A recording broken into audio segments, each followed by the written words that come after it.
ஆண்டவர் இரட்சகருமாக இயேசுவின் இனிதான நாமத்தினால் உங்களை வாழ்த்துகிறேன். இந்த நாள் நம்முடைய ஆவிக்குரிய சிந்தனைக்காக ஏசாயா தீர்க்கதரிசன புஸ்தகம் 43 அதிகாரம் 2 வசனத்தை நான் வாசிக்கிறேன். நீ தண்ணீர்களை கடக்கும் பொழுது நான் உன்னோடு இருப்பேன்.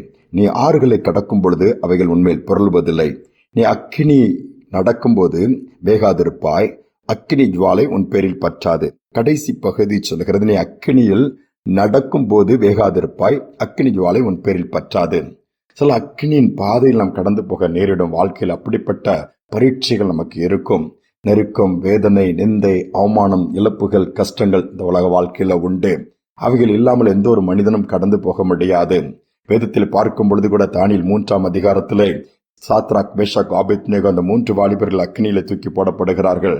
தேவன் அவர்களை எந்த சேதமின்றி பாதுகாத்தார் என்று வேதம் சொல்லுகிறது. இந்த நாளில் ஒருவேளை இக்கட்டான காலகட்டத்தில் நீங்க கடந்து போறீங்களா? முடிவு உண்டு, சோர்ந்து போய் விடாதீர்கள்.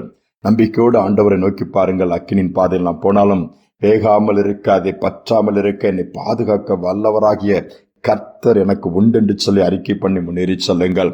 தாமஸ் ஆல்வா எடிசன் என்கிற சயின்டிஸ்ட தெரியாதவங்க யாருமே இருக்க முடியாது. பெரிய பெரிய சிறப்பு வாய்ந்த கண்டுபிடிப்புகளை கண்டுபிடித்தவர். பெரிய ஆய்வுக்கூடம் அவருக்கு உண்டு. ஒரு சமயம் அந்த ஆய்வுக்கூடத்திலே தீ பற்றி எரிந்ததாம். இவர் போய் நிற்கிறார். அதற்குள்ளே எல்லாமே ஓரளவு எரிந்து விட்டது. ஃபயர் இன்ஜின் வந்து அந்த தண்ணீரை பாய்ந்து அடித்து அதை அணைக்கிறார்கள். எல்லாம் அப்படி முடித்தவுடன் இவர் அந்த ஆய்வுக்கூடத்துக்குள் போகிறார். எல்லாம் கறிக்கட்டை, பெரிய பெரிய கண்டுபிடிப்பு, அதற்கான ஆராய்ச்சி புத்தகங்கள் எல்லாமே எரிந்து போய் அப்படி அப்படியே கிடக்கிறது. வேதனையோடு உடைந்த உள்ளத்தோடு நொறுங்கி போன நிலைமையில் அப்படியே பார்த்து கொண்டே அதில் நடந்து வருகிறார். எல்லாமே போய்விட்டது. இத்தனை ஆண்டு உழைப்பு, எவ்வளவோ கண் வெளிப்பு என்று வேதனையோடு இருக்கும் பொழுது ஒரு சிறு பார்சல் மாதிரி ஒன்று இருக்கிறது, எரியவே இல்லை, இந்த தண்ணீரில் நனையவில்லை, அப்படி இருக்க பாதுகாப்பா இருக்கிறதை பார்த்து அதை தட்டி எடுத்து பிரித்து பார்த்தால் அதில் எழுதப்பட்ட சில எழுத்துக்கள் எல்லாம் பழைய காலத்து பேப்பர்கள் மாதிரி கொஞ்சம் இருக்கிறது. அதை சற்று பிரித்து பார்த்தால் அதில் ஒரு காரியம், ஒரு போட்டோ அப்படியே தெரிகிறது. அதை பார்த்து கொண்டே இருக்கிறார். அப்படியே நின்று விட்டார். நின்று விட்டு பார்க்கும் பொழுது அந்த போட்டோ அப்படியே எந்த தண்ணீரிலும் நனையவில்லை, தீயிலும் எரியவில்லை. அந்த போட்டோவை உற்று பார்க்கும் பொழுது அது யாருடைய போட்டோ? அதே தாமஸ் ஆல்வா எடிசனுடைய படம் என்பதை பார்த்து அப்படியே நின்று ஒரு பக்கத்திலிருந்து எரிந்து போன கறிக்கட்டை எடுத்து அதில் எழுதினாராம், இந்த அக்கினி என்னை தொடவில்லை என்று சொல்லி. இந்த அக்கினி என்னை தொடவில்லை என்று சொல்லி எழுதிட்டு வேகமாய் தைரியமாய் திரும்பி போனாராம். என்ன செய்திருந்து அவர் வருத்தப்பட்டார். இந்த பொருட்கள் எல்லாம் அழிந்து போனாலும் எரிந்து போனாலும் தாமஸ் ஆல்வா எடிசனை இந்த அக்கினி நெருங்கவில்லை, தொடவில்லை, அவரை கொல்லவில்லை, உயிரோடு தான் இருக்கிறார். மீண்டும் அந்த கண்டுபிடிப்புகளை கண்டுபிடிக்க முடியும், மீண்டும் அந்த ஆய்வகத்தை உருவாக்க முடியும் என்கிற நம்பிக்கை அந்த இடத்துல ஆண்டவர் கொடுத்து விட்டாராம்.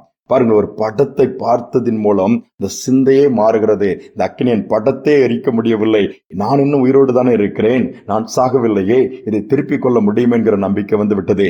மீண்டும் ஆரம்பித்தார், சாதித்து முடித்தார். இன்னைக்கு அநேக வாழ்க்கை முடிஞ்சிருச்சுன்னு நினைக்கிறீங்களா? குடும்பம் உடைஞ்சிருச்சுது, அல்லது என் வாழ்க்கை இப்படி ஆயிடுச்சுது, ஏமாற்றப்பட்டு விட்டேன், நஷ்டப்பட்டு விட்டேன், என் பொருளெல்லாம் போய்விட்டது என்று சொல்லுகிறீர்களா? நீங்கள் இன்னும் உயிரோடு இருக்கிறீர்கள். உங்களை உருவாக்கின தேவன் உயிரோடு கூட இருக்கிறார். இழந்து போனதை உங்களால் திருப்ப முடியும். உடைந்து போனதை மீண்டுமாய் உருவாக்க முடியும். தொலைத்து போனதை மீண்டுமாய் கண்டுபிடித்து சந்தோஷப்பட முடியும். இடிக்கப்பட்ட உங்க வாழ்க்கையின் தேவன் மீண்டுமாய் கட்ட முடியும். ஏனென்றால் அந்த அக்கினி உங்களை தொடவில்லை, அந்த சூழ்நிலை உங்களை தொடவில்லை. உங்களுக்குரியது எல்லாவற்றையும் தொற்றிருக்கலாம், எல்லாவற்றையும் உடைத்திருக்கலாம், பாதிப்பை ஏற்படுத்தியிருக்கலாம்.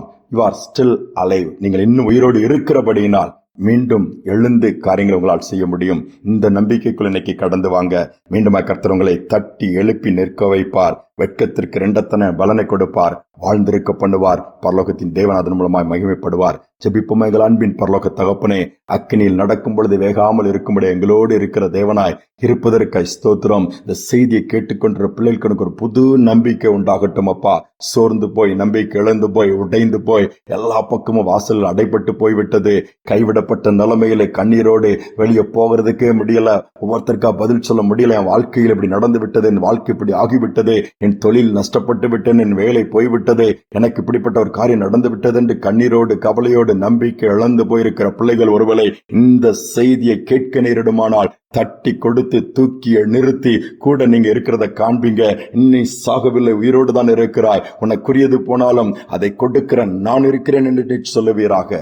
செய்வதற்காய் ஸ்தோத்திரம், நடத்துவதற்காய் ஸ்தோத்திரம். துதி கனமை ஏற்றுக்கொள்ளும் இயேசுவின் நாமத்தில் வேண்டிக் கொள்கிற நல்ல பிதாவே, ஆமேன், ஆமேன். நீங்கள் இன்னும் உயிரோடு தான் இருக்கிறீர்கள். உங்களுக்குரிய அத்தனை நீங்கள் திருப்பிக் கொள்ள முடியும். ஏனென்றால் உயிரோடு இருக்கிற தேவன் உங்கள் பட்சத்தில் இருக்கிறார். இந்த நம்பிக்கையோடு இந்த நாளை தொடருங்கள். மீண்டுமாய் நாளை தினம் சந்திப்போம்.